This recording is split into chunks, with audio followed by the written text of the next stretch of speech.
Millionaires have mastered something most people can't stand: boredom. While you're looking for the next exciting way to make money, they are often doing the same boring things they did last year. They save, they invest, they wait, they learn, they repeat. And here's the uncomfortable part: some of the things you call boring may be the exact things that could make you wealthy.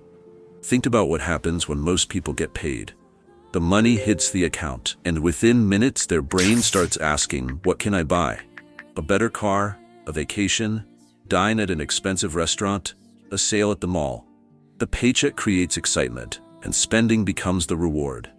But wealthy people often train themselves to get their rewards somewhere else.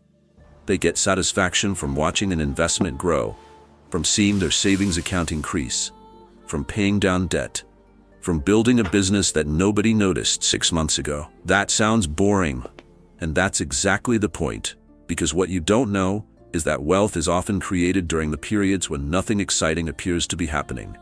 So today, we're breaking down 5 boring habits that can quietly change your financial life. And stay until habit number 5, because it is the one that can completely change the way you think about your time, your money, and your future.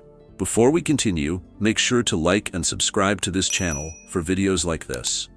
Habit number 1. They automate the boring stuff. The first habit is almost insultingly simple.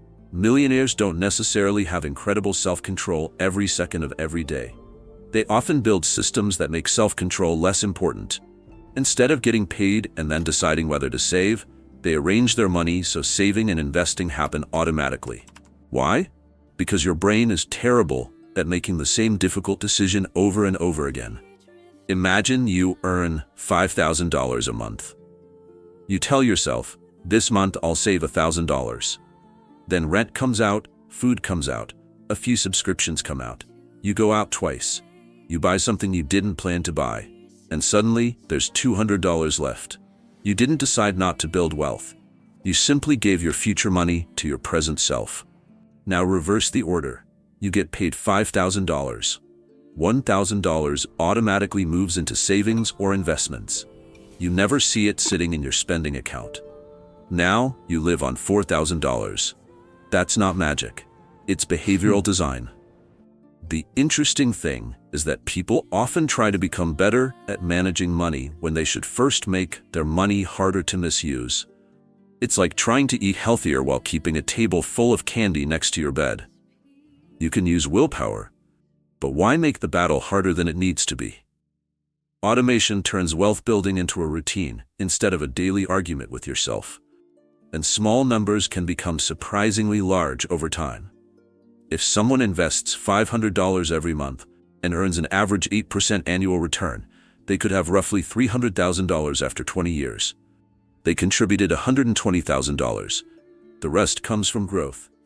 The exact return will never be guaranteed, and real-world investments go up and down. But the lesson is powerful. The habit is small, the timeline is long, the result can be enormous. And here's where people make a mistake. They look at $500 and say, that's not enough to make me rich. But wealth doesn't usually ask whether one deposit is impressive. It asks whether you can repeat the behavior. That's habit number 1. Don't rely on motivation, build a system. Habit number 2, they delay rewards. The second boring habit is something children struggle with, and adults often forget. Delayed gratification. You make $10,000, you could spend it today. Or you could keep part of it working for you for years. The problem is that spending gives you an immediate emotional reward. Investing usually doesn't. Buying the car feels good now. Investing the money feels like nothing happened. That is why spending is psychologically powerful. Your brain can see the reward immediately. The investment reward is somewhere in the future. And humans are naturally tempted to choose today over tomorrow. This is one reason a person can earn a very good income and still have very little wealth. They keep converting income into lifestyle. They don't have an income problem, they have a timing problem. Let's say 2 people each receive an unexpected $20,000. Person A spends it on a luxury purchase and experiences. Person B invests the money and leaves it alone.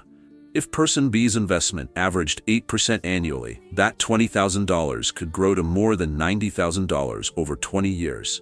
Again, returns aren't guaranteed. But look at what happened. The same $20,000 had two completely different jobs. For one person, it became consumption. For the other, it became an asset. And this is where the psychology gets interesting. Delayed gratification doesn't mean never enjoying your money. It means you stop demanding that every dollar entertain you immediately. You can still travel. You can still eat at restaurants. You can still buy nice things. The difference is that your future doesn't have to pay for every present desire. Think about a tree. If you plant an apple tree and dig it up every week to check whether the roots are growing, you're going to kill the tree. Investments can feel the same way. People invest for 3 months and panic. They invest for 6 months and get bored. They invest for a year and start asking whether they should do something else. Millionaires understand something incredibly boring. Sometimes the best financial decision is to leave a good thing alone. Let it grow. Habit number 3. They keep their lifestyle lower than their income. This one can hurt. Because your income and your lifestyle are not supposed to grow at the same speed. When people get a raise, they often immediately upgrade their life. A $500 increase becomes a nicer apartment. A promotion becomes a nicer car.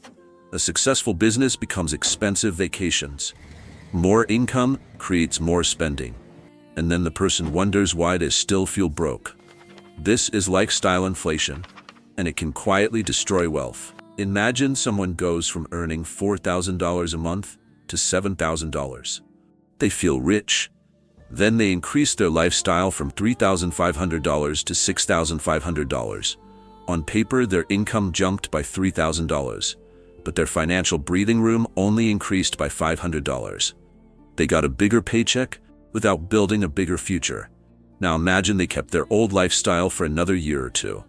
That extra money could be used to build an emergency fund, eliminate high-interest debt, invest, or start something that produces additional income. The millionaire mindset isn't necessarily, "I refuse to spend money." It's more like, "I refuse to let every increase in income become an increase in expenses." That's a huge difference. And there's another psychological force hiding here: status. People don't only buy things because they need them. They buy things because they want to feel successful. A car becomes a signal. A designer item becomes a signal. A luxury apartment becomes a signal. A vacation becomes a signal. And social media makes the problem worse because you're constantly watching other people's highlight reels. You see the car, you don't see the monthly payment. You see the vacation, you don't see the credit card balance. You see the restaurant, you don't see the bank account afterward. So don't compare your financial reality to somebody else's public image. Some of the richest looking people are financially fragile, and some genuinely wealthy people look completely ordinary. That's because wealth is not what you see. Wealth is what you don't see. It is the money that wasn't spent, the investment that was never sold, the debt that was never taken, the business equity that quietly grew. The interesting thing is that financial freedom often looks unimpressive while you're building it. Habit number 4. They get new skills, not quick money. Now let's talk about a habit that almost nobody finds exciting at the beginning. Most people want the result. They don't want the boring years before the result. They want the business. They don't want the learning curve. They want the audience. They don't want the 100 videos nobody watched. They want the 6-figure salary. They don't want the 2 years spent becoming valuable enough to earn it. They want the investment returns. They don't want the years of consistently putting money into the market. But wealth often follows a simple pattern: learn, practice, fail, improve, repeat. Then eventually, your skill becomes valuable. Think about a person learning sales. For months, they may hear no. No from customers, no from employers, no from clients, no from investors. It feels like nothing is working, but every conversation is training. Eventually, they become better at communication, negotiation, persuasion, and understanding customers. Now the skill can produce money. The same thing happens with coding, writing, marketing, design, management, investing knowledge, entrepreneurship, and countless other skills. The boring part is the price of entry. And this is where people get distracted by the internet. Every day there's another secret, a new side hustle, a new investment, a new business model, a new strategy, a new guru. People keep changing direction because the current path stopped feeling exciting. But changing paths every 3 weeks guarantees that you stay a beginner. Imagine someone who spends 1 year learning 5 different skills. They might know a little about all 5. Now imagine someone who spends 3 years getting extremely good at one valuable skill. Who do you think has more leverage? The second person. That's why one of the most financially powerful habits is staying with something long enough for your skill to compound. And notice the word again, compound. Money compounds, skills compound too. Knowledge connects to knowledge. Experience connects to experience. Relationships connect to relationships. Reputation connects to reputation. The first year can feel painfully slow. Then the results start accelerating. That is why patience isn't just a personality trait. It is a financial advantage. Habit number 5. They are comfortable doing things that don't get applause. This might be the hardest habit of all. Millionaires can tolerate being misunderstood. They can do things that look boring before those things look smart. Imagine you're saving aggressively while your friends are upgrading everything. They may say you're cheap. Imagine you're building a business while nobody cares. They may say it's unrealistic. Imagine you're investing consistently while everyone is chasing the latest hot opportunity. They may say you're missing out. Imagine you're spending 2 years learning a skill instead of trying to look successful online. They may ask, "What are you even doing?" That's the test. Can you keep doing something valuable when nobody is clapping? Because the need for approval can be incredibly expensive. People spend money to look successful before they actually become financially successful. They buy the car before building the assets. They rent the lifestyle before building the income. They show the results before doing the work. And the worst part, once you start receiving social rewards for spending, spending becomes emotionally addictive. You don't just buy the product. You buy the feeling. You buy the attention. You buy the identity. That's why boredom is so powerful. If you can become comfortable with boring progress, you become harder to manipulate. A sale doesn't control you. A trend doesn't control you. Your friend's new car doesn't control you. A social media lifestyle doesn't control you. You can look at something and say, "That's nice, but I don't need it."